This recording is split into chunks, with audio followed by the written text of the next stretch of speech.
HazratUbadabinSamit, may Allah be pleased with him, who participated in the Battle of Badr and was one of the leaders of Laylat al-Kaaba, that the Messenger of Allah, may the blessings and peace of Allah be upon him, in this situation, while the companions around him there was a group, he said, "You people pledge allegiance to me, on these things.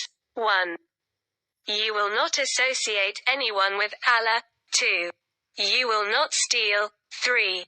You will not commit adultery. 4. Your children. They will not kill. 5. They will not slander anyone with their hands between their legs. 6.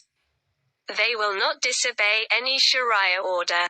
So whoever fulfills this covenant, his reward is with Allah Almighty. And whoever commits some of these sins and is punished for it in this world, then this is expiation for him. If someone commits a sin and Allah conceals his sin, then his matter is in the hands of Allah. If he wills, he will forgive him or punish him in the hereafter. Pledged allegiance to Allah and peace be upon him on this matter.